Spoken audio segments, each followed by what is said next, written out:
Guess what? This is one of our winter shorts. Yep, that's right. It's a shorter than usual episode in which I present one or two, or maybe three or four classic evergreen segments from previous episodes that is remastered, reconstituted, and recycled for your listening and learning pleasure. But mainly it's to give me a break for self-care over the holiday season. We'll be back to our regular programming in late January. Welcome to the A&P Professor, a few minutes to focus on teaching human anatomy and physiology with a veteran educator and teaching mentor, your host, Kevin Patton.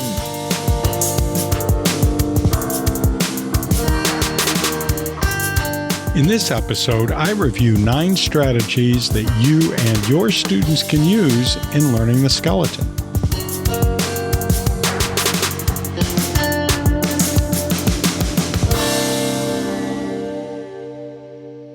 The skeleton. In the typical undergraduate A&P course, this is an early and very scary challenge for most students. When we give them that long list of bones and markings or features of those bones, it can be, very daunting, and students don't know whether they're going to live through it or not, but they do, and they're usually pretty successful if we help them along and they really work at it. And so then it becomes a source of great satisfaction, especially as they start applying it to later learning. For example, when they get to the muscles and learn how important knowing all those bone features are and determining where the muscle attachments are. Or even in other parts of the course when they're learning the locations of structures throughout the body, including the internal organs, and see how useful the bones and bone markings are for landmarks, to serve as landmarks to help them locate these things. And so over the decades, I've discovered that there are a few simple little things that we can do as teachers to help the students along in that early challenge to make it a little more effective, maybe even a little bit easier for them to get through it, and to make sure that they're retaining that information in the long term, because that's why they're doing it, right? Memorizing it just for the test really doesn't get them very far. It's kind of a waste of time as far as I'm concerned. So I've come up with 9 simple little things that we can do. And so since there are 9 of them, we better get moving if we're going to get done in a reasonable amount of time. The first thing is to chunk it. I think that if we break down the list into smaller lists, it's less daunting, it's less scary. And so we've reduced some of that anxiety, which we know can affect learning, where some students just turn off and say, I'm never going to be able to do this. So if we chunk it, that's smaller lists. And if we're able to chunk it into small subtests rather than one big giant test at first, and a lot of courses, and I've done this, is give them one big skeletal test, and that's it. And so what I've learned is that if you break it down and give them subtests and then do a comprehensive list or a comprehensive test at the end of that, then it works much, much better. So chunking it, number 1. Strategy number 2, start off with an overview of the organization. So most of us in lab give a few minutes of introduction to a new topic. And when I do that, I really emphasize, even though this is in their book and in their pre-lab materials and so on, I really emphasize in person using a skeleton right in front of me, showing them the difference between the axial skeleton and the appendicular skeleton, and remind them where the word appendicular comes from, and show them what the appendages are, and just briefly go over the upper extremity, lower extremity, and just give a few basic principles in terms of how the skeleton is organized. Because if they have an overarching organizational framework, conceptual framework of the organization of the skeleton, that's going to help them put this big long list that we've just given them into some kind of a sensible structure that helps them get a handle on things and move forward. So strategy number 2 is give an overview of the organization of the skeleton. Strategy 3, start with the types of markings. When I first started teaching the skeleton, I just threw them out there at that point and said, look, here's your list of stuff. And they're looking at these names as if they're written in Martian. Like, where in the world am I ever going to figure out these gobbledygook names. But I later learned that if I start off with a list of just the marking types, so I would list things like foramen, condyle, epicondyle, things like that, then, and told them what they were. Then later on, when they get to the lateral epicondyle and the medial epicondyle and so on, they know what they're looking for because they know what an epicondyle is. They know what a condyle is. They know that foramina is the plural of foramen. It's sort of like when you're studying geography. If you hand somebody a map and say, well, here's a list of things that you need to be able to locate on a map, and I'm going to test you on this, and they have no idea what a lake is. They have no idea what a river is. They have no idea of the difference between a mountain and a valley, then they're going to have a really tough time just finding those things on the map in the first place. And if they never really get that that's what those words are, that they're generic terms for a general kind of feature on the map, then they're probably going to have a really hard time putting that into their short-term memory, much less their long-term memory. So really what we're doing when we learn the markings of the skeleton, we're learning the geography of the bones of the skeleton. So why wouldn't we want to start them off with a general understanding of the general kinds of markings that there are? Now, if you go to the show notes, I have a hyperlink to a list of these markings that you can print out and use for your students, or there's even an interactive table online that you can go to or link for your students to go to. So you don't even have to do any of that. You can just point them to that table and they can go through those lists of markings. And it even has examples of different types. It's more examples than you're likely to have them be learning in their class, but it gives them an idea of the fact that there are different kinds of condyles, for example, and things like that. So that was strategy 3. Start with the types of markings. Explain the types of markings. What about strategy 4? Strategy 4 is related to that, and that is have them look at the meanings of the names of the bone markings. So not only what it means when it says foramen, and know that that is a hole, and so they know they're looking for a hole, but what kind of foramen? Is it foramen magnum or ovale or rotundum? Some of those names are so close to the English that it's easy to figure out, like ovale is oval and rotundum is round, but some of them aren't so easy. And so if they start focusing on that, then in learning, the names or the literal meanings of some of those names, those are built-in mnemonic devices. Of course, a mnemonic device is anything that is going to help somebody remember something. So those names, foramen ovale, meaning oval hole, that's a built-in mnemonic. That is, it's telling them exactly what to look for. And so that's strategy 4. Know the meanings of the names. Oh, yeah, by the way, look in the show notes for a hyperlink for a list of those. I have a table that has many of the major markings and bone features, even the bones themselves, listed in that table that you can provide for your students that gives them not only the name, but the literal translation of the name. So anyway, that's another little useful tool if you want to use it. So that was strategy 4. Strategy 5 is explain why they need to know the markings. Now, I just mentioned this a moment ago as an aside because we all kind of know why they need to know the names of all the bones and markings, because they're going to need to know the muscle attachments. And they're going to need to use them for anatomical landmarks for all kinds of other structures.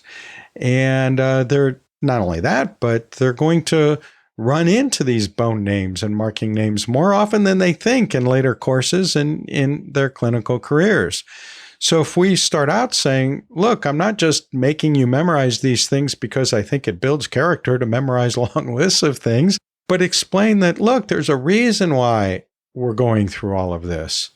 There's a reason why you need to have this information instantaneously available in the back of your memory somewhere and be able to retrieve that. And that explanation is really going to help with their own self-motivation in terms of sticking with this fairly daunting process of learning all the bones and their markings. So that was strategy 5. What's strategy 6? I know. Nobody is eager for a sponsor message. But not only do federal regulations require it, believe it or not, our sponsors expect it. And they're financially supporting this podcast so that there's no cost to you. Yay! Besides that, I'd be mentioning them from time to time anyway, because all 3 are great organizations that I'm intimately involved with, and they benefit all faculty teaching anatomy and physiology. Can I say that? That I'm intimately involved? I hope that's okay. One of our sponsors is AAA, the American Association for Anatomy. Check out all the resources and membership information at anatomy.org. Another sponsor is the Master of Science in Human Anatomy and Physiology Instruction, the HAPI degree. Check out this online graduate program at Northeast College of Health Sciences at northeastcollege.edu/HAPI, that's HAPI. And rounding out our sponsor list is HAPS, the Human Anatomy and Physiology Society. You can check out resources and membership information online at theapprofessor.org/HAPS, that's HAPS. What's strategy 6? Well, this is something that maybe you have some other way of doing this, but I've found it to be very, very helpful. And that is I take the diagrams that are provided from the publisher of my textbook that are normally used to build a PowerPoint slide or maybe to be used in a quiz or something like that. And I use them for that reason too. But what I will often do is print them out in an enlarged format in monochrome, that is black and white, on very large paper. Our copy center has 11 by 17 paper, so that's twice the size of a typical sheet of paper that you would use in a binder or for a test or something like that. So they're pretty large sheets. And so what I will do is use the unlabeled version of the skeleton art that's from my textbook, put it on there in monochrome, and print those out in my copy center, and then have those available to my students. And then they can take those skeletons and they can label them.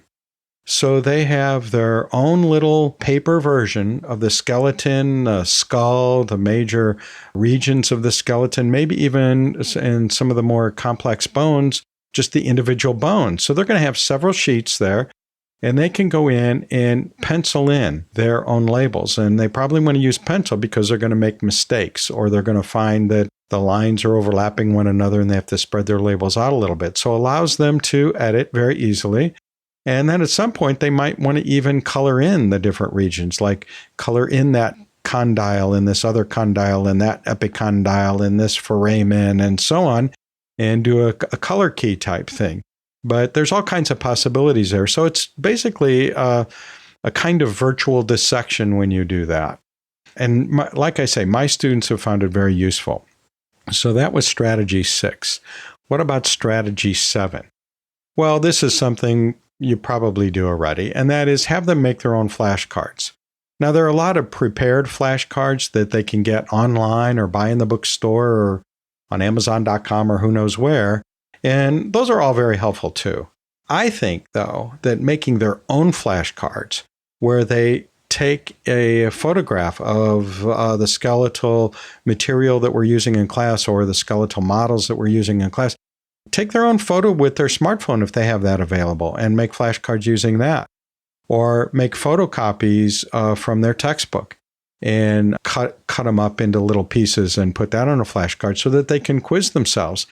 And maybe have a skull or part of a skull on one side of the card that is highlighted, where only one bone or one region of one bone or one bone marking on that bone is highlighted. And then they flip over to the other side and see what the name of it is. And they can practice anytime or place that they want. I think that making their own flashcards itself is a process that is going to help them get this into their long-term memory. It's going to be a multisensory process, a kinesthetic process that is going to help store that information so that it's easy to retrieve later. And the more they review them, again, the easier it's going to be to retrieve. Go back to episode 1 of this podcast series, and that's where I go into spaced retrieval practice and how useful it is. Well, here's an example, flashcards. One of many examples. So that was strategy 7. What about strategy 8?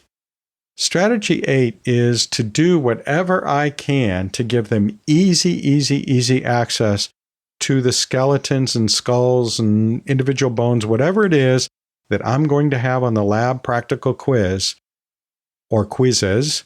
I want them to be able to go in and practice with that. The lab at my community college, it's so back-to-back with lab classes. And in between classes, it's usually locked up and not available for the students to get in there. They need to have some way to go in and review. If I tell them to practice, but all they have are pieces of paper and flashcards, which are useful up to some extent, but if what they're going to be tested on are actual skeletal models or skeletal specimens, then it's only half a practice. It's not really the same. It's like in soccer practice. I can practice in my front yard trying to hit the tree with the soccer ball, but it's not the same as playing against another soccer player. I'm going to need to do that at some point if I want to expect to win the game. I can't just walk into the game, never have played against another human soccer player. We need to do that too. We need to give them easy access. So at our community college, what we've done is make sure that there are skeletons and skulls in our learning center where students can go in and study the materials there. There's other things they can look at when the time comes as well, but that would be an example of how to do that. It pays, I think, to really go out of our way, maybe even buy extra materials out of our budget if that's possible, to give them easy access, because if we don't, then I think it's not really giving our students a fair shot at learning for the long term. So that was strategy 8. Strategy number 9, and the last one that I'll talk about today, and that is drill them often. Now, I use clickers. That is a student response system, and that's a topic for a later episode. I want to get into how clickers can be used in lab classes, but you can do this at the end of every lab class. You can take 5 or 10 minutes to put up some photographs of bones or whatever with some little area circled or a little arrow pointing to it, and have them use their clicker to quickly identify it. And you want to do it fast because you don't want them guessing. You want them to know it right away. And it's a low-stakes competition. The students, by the way, I've done this a lot. The students love it. As a matter of fact, I've had students to ask me to make lab classes longer so they can spend more time doing these drills. But you can get a lot of them done in 10 minutes. You go through them really fast and use a timer. I build a timer into the slide I use for my clicker questions so that they only get 5 or 10 seconds. They're a little bit slower at first, and then as the weeks go by and we learn the skeleton more and more deeply and we're getting better at doing these reviews, then they can go faster. And the students like that because they can get it wrong anonymously, and they can get it wrong when it doesn't count for anything. And that helps show them where they're weak and that they really don't know it as well as they know it. So it's like a practice test, and that's really good. So that was strategy 9. And I said there were 9 strategies, but I'm giving you a bonus strategy. The 10th strategy is give them time. A lot of people try to compress learning the skeleton into 1 or 2 weeks in the lab, and that's it. And expect them to do all of this learning and learning for the long term in that short space of time.